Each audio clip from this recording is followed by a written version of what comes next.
Hey everyone, welcome back to Let's Play Chrono Trigger. I am Mega5400, and in this episode, Retinite, or whatever he's called, Bob. So Bob here, here's how you beat this guy. His core, I think it heals the other guys, but basically they will take energy from him and take his energy, so eventually they'll almost kill him. See, they'll absorb energy from the core. But what you want to start doing though is you want to use ice. It will weaken his defense, but it won't do any damage. Or water or ice. Sorry. And the other thing is, I think the bottom, if you keep attacking it physically, only the bottom though. But don't quote me on that. Or maybe it's once the core is gone. I'm not sure. Sure. But the defense will increase when you do physical damage to it. And triple kick is Isla's best move, so it's a really strong triple kick.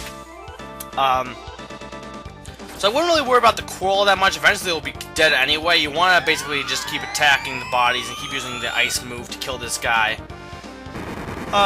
So in the meantime, you know what I've been thinking about recently? Is inspiration versus copying.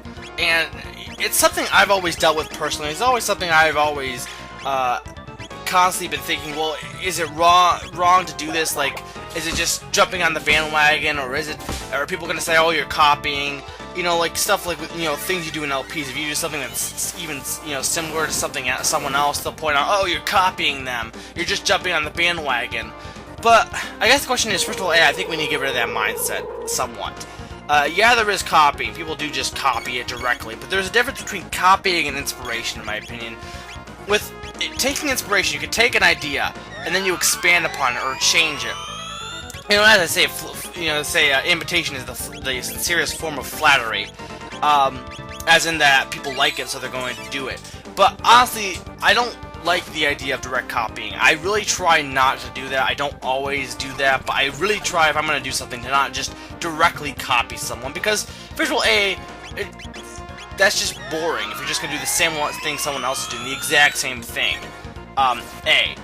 B, you know, I guess, okay, there's this girl in class. There's a girl in class, and she doesn't really consider it such, though I think she's getting she's agreed to it, but there's a girl in college who does drawings. She has really great drawings, but her drawings are very reminiscent of a combination of Tim Burton, Invader Zim, and what's the other one? There's one other, but there's several styles that she's mixed in, and it's very obvious that they're influenced. But you can't say, oh, that's a direct copy of them, because it's not. It's obviously not a direct copy, and yeah, the skeleton dude is crushing SM. Yay! But yeah, you can't say it's a direct copy because it's not a direct copy. There's differences. There's her own flavor in there. She merged styles. She made her own style out of it and took her own experiences. That's a perfect example of good imitation, or not imitation, good inspiration. Taking something, being inspired by it, and you know, having some of it still there, but expanding upon it and making it your own. And I think a lot of people nowadays just are quick to just say, oh, that's awesome, I'm gonna do it and do it the exact same way. You know, I'm not saying you should worry about it all that much when making things, but they're like, if again, with, okay, for example, with Nintendo and stuff, Kinetic, even though I think it's gonna fail, that I would say is more inspiration than it is imitation. Move, I'd almost claim, is direct imitation. You could make a claim, well, it's improved, but how is it different than the Wiimote? It's almost the exact same thing besides some improvements. You could make an argument saying there's a little bit of differences. Ooh, it has a ball. But, you know, other than that, it's basically imitation. It's direct imitation. Connect, even though I think it's personally going to fail, I think both are going to fail because of the market's gone at this point, but that's my opinion. But Connect at least took an idea of motion control and expanded upon it. You could say, well, it's just a copy of an iToy, but they did change it a little bit. They changed things up. I'm not saying it's the perfect example of inspiration, but it's better than Move, which is, in my opinion, direct imitation. So I guess that's the thing, is if you're an artist or when you're doing something, what you want to do is, it's fine to take something and think it's good and use it in your work, but there's a different...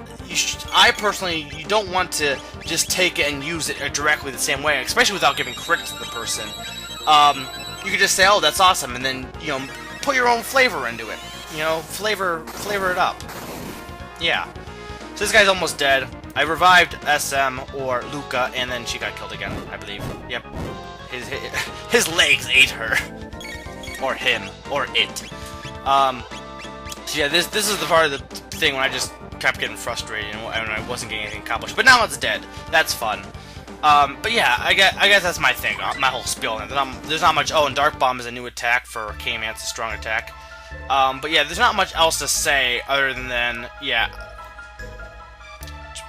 as an artist, there's always a struggle in trying to figure out, trying to not imitate, but still inspirate. Yeah. And over here, you want to make sure to grab this power tab. So let's go head back up to Fiona because we got rid of the monsters, so now she can plant her plant. So let's go see what she has to say. Do. This song is so nice. Unfortunately, it takes centuries to revive the forest. I wish I could have lived. Why didn't your ancestor plant that plant? Wouldn't they have? Whatever. Anyway, there's only one character in our party who can live for that long, which is Robo, because he's not real, or not human. So if you talk to her with Robo in your party, he will say, "You can come for me when the job is done." I think these are out of order, but may I stay behind and help Fiona? Alright. So, Robo will stay, he'll turn to a tractor, he'll turn to different things. One time he'll be, like, wearing, like, a bandana and planting seeds. I think at one time he's a sprinkler. It's kind of interesting. But anyway, let's go to the present, because at that point the force should be back, and then we can go pick up Robo, who for him will be a long time, but, you know, he's a robot, he can live through it. So let's go drop off, or stop at this little place. This is now new. It is Fiona's Shrine, as you will soon see. Fiona's Shrine, you can do a few things here. You can buy some hats from these priestess people. I love this song. Gaia for replanting the forest. Gaia loves the earth. Ah, Gaia. Or Robo, but whatever. I know someone said they like the actual names. I'm going to try and just interchange them occasionally, calling them this CSS names and the other names. So we have different status effect preventer hats. Oh, and protect. I want to mention the safe helm that I gave to Robo or Chrono. I kept forgetting to say this, but it gives him protect. Protect basically prevents all status elements except lock all. So it's a good stat or a good thing to have. That's basically what protect does. So let's drag Robo out of this enshrined area. He's rusted. He needs some cleanup. Poor Robo. Poor Gaia. Do. I love this song. Systems reactivated. Where am I? Am I dead? Oh wait, I'm a robot. I can't die. Well, technically, I don't know. Good robot. For you, it was a quick hop, but for me, 400 long years have passed. The effort was worth it. The force has grown back. Now let's celebrate our 400th year reunion. Okay.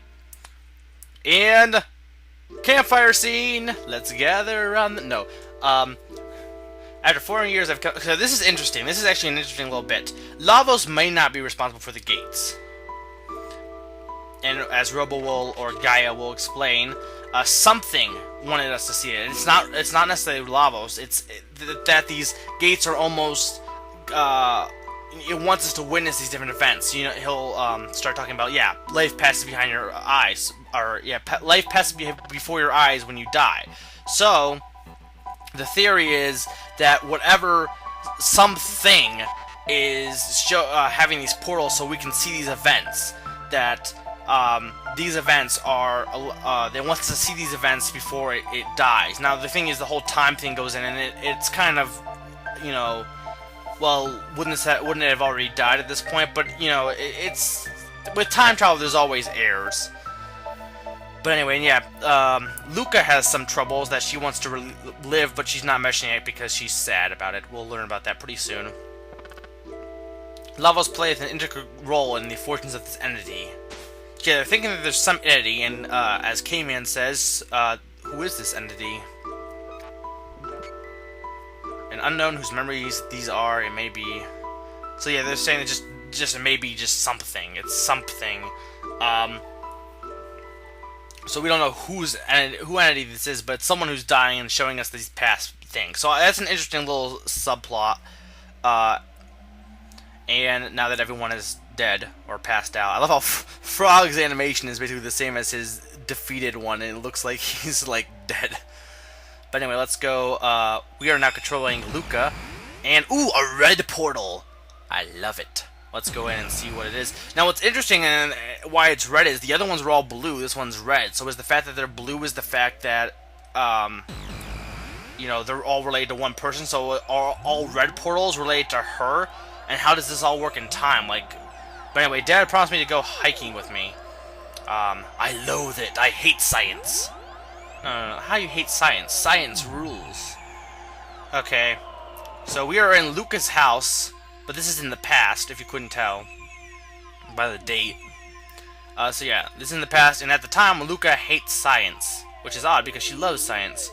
And the password is of her lovely his lovely wife. I don't know what that means, but if you remember, his wife is named Laura, so L-A-R-A. So let's remember that and look. And it's dusty. Who cares? It's a machine. Why do you need to dust it? You are stupid. You are stupid, ma'am. And little SM can't pull his mother out, so she's going to die. So yeah, that's why she loses her legs in the past, or in the future. Now, I always tend to mess this up because I never know where to input the password. If you can tell, there's a little sparkly right there, and you input L-R-A, or L-A-R-A, which is left, right, A, whatever, on the control pad. And once you do that, you will save the mother. You don't have to save her, but if you do, she will get her legs back, which will alter the ending a little bit. Either way, though, you'll get a note that will either say, my mom's injured, it's my fault, I gotta learn about machines, or I'm going to learn about machines so it doesn't happen again, they're so cool. So either way, Lucca becomes interested in science.